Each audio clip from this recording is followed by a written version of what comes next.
Hello and welcome to Who's He at the Movies. Now, before I get to the topic of this episode, a quick bit of housekeeping. As you can probably tell, this is the first movie or TV content on this channel for quite some time. Well, as this podcast is mainly about Doctor Who, the show's 60th anniversary last year took up all of my available recording time. But now Doctor Who is off our screens again, well, for a few months at the very least, now's a good time to start talking about other things. So, without further ado, let's move on to my film of choice, and it's 1970's Cry of the Banshee.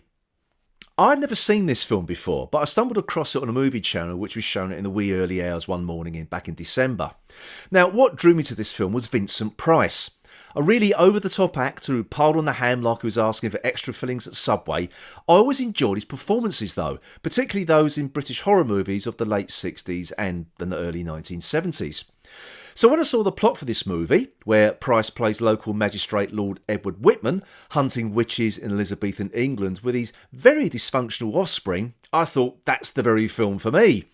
I immediately thought of Price's other witchcraft film, the classic Witchfinder General, and thought Cry of the Banshee might be a similar film. However, I was wrong, very wrong. While this movie has a certain charm, this is in no way the same league as Witchfinder General. But first, a little bit of background to this film. This movie was brought to the world by American International Pictures, or sometimes known as AIP, owned by the kings of low-budget filmmaking, James H. Nicholson and Samuel Z. Arkoff. They had a long and very varied film distribution history, releasing stuff such as the Count Yorga films, some of the Hammer horror films of the early 70s, and even Carry On Camping. So, despite their low-budget content, they did have a successful formula which they had a very tight control over. And this is where the problems begin for this film.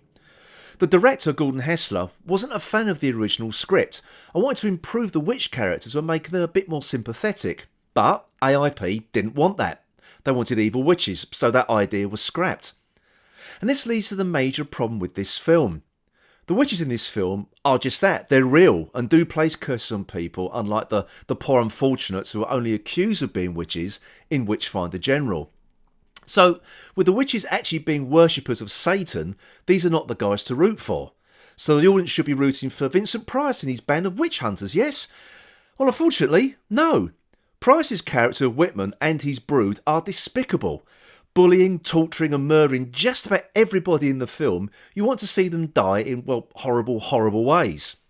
So with neither party on the side of good, it does make it a very hard watch. Another issue is with Hilary Dwyer, who plays Lord Whitman's daughter, Maureen.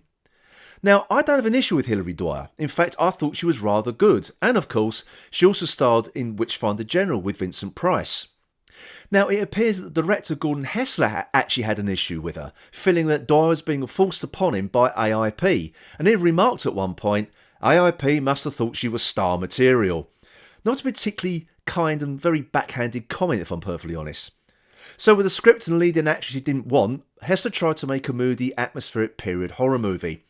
But unfortunately, with some very questionable filmmaking decisions and interference from AIP, what we end up with is a very, mediocre and not at all scary horror film.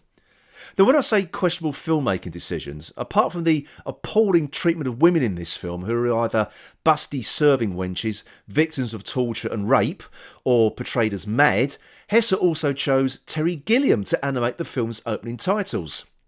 Now, I love Gilliam's animations from Monty Python. I love their surreal nature and using famous paintings and photos to psychedelic effect.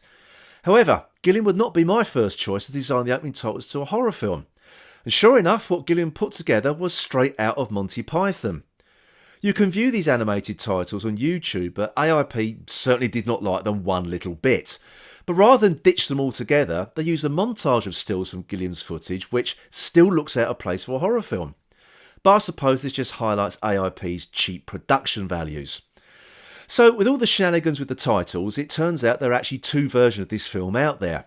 The version I saw was missing quite a bit of nudity, which to be honest isn't needed anyway. The other version that does contain the nudity, which also has the original score, which I think is better than the one AIP chose to use, but also, and don't quote me on this, I think the unedited version also restored Gilliam's animated titles. Now, the other issue with this film is the Banshee of the film's title. In fact, there isn't really a Banshee in it at all. Now, For those of you who don't know, a banshee is supposed to be a female spirit of Irish folklore that heralds the death of a family member by screaming and wailing. But the banshee in this film is a man, and he's played by Patrick Mower. But he's not really a banshee either, he's more like a werewolf, and probably one of the worst looking werewolves ever put on screen. With the mask being way too big and resembling an oversized and over-hairy coconut, it's no wonder Hessler kept it in the shadows for most of the film. Now, to be fair to Patrick Mower, who co-starred in The Devil Rides Out, perhaps the best horror film ever made, he does the best with the material he's given. He's a victim of the witch's coven and is forced to turn into the monster of the film, and also Hilary Duar's love interest.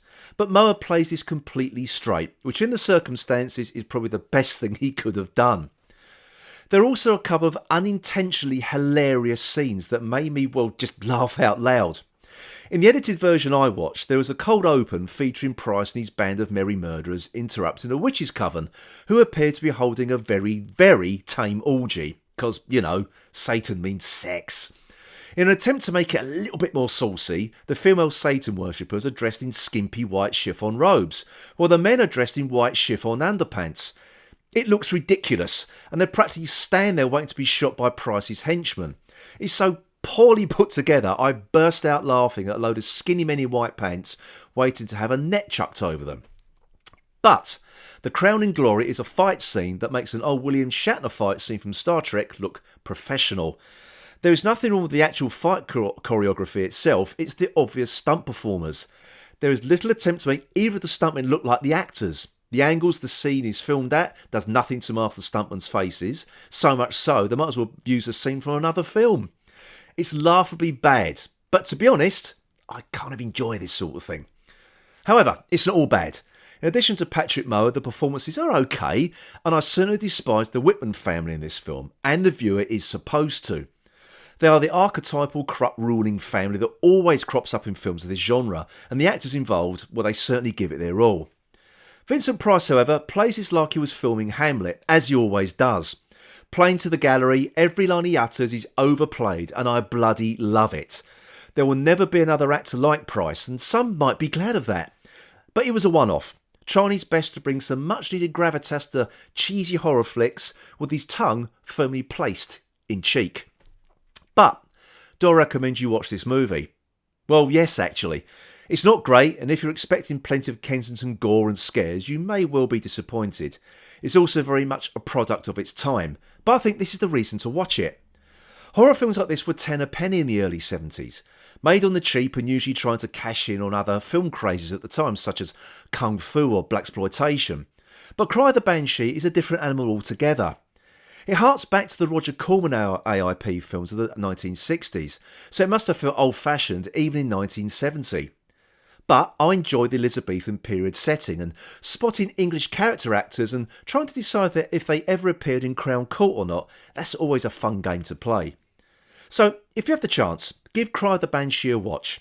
It's a 70s curio, and if you're a sucker for Vincent Price and the pet packet of bacon he called acting, you might just have a good time watching a fairly bad movie.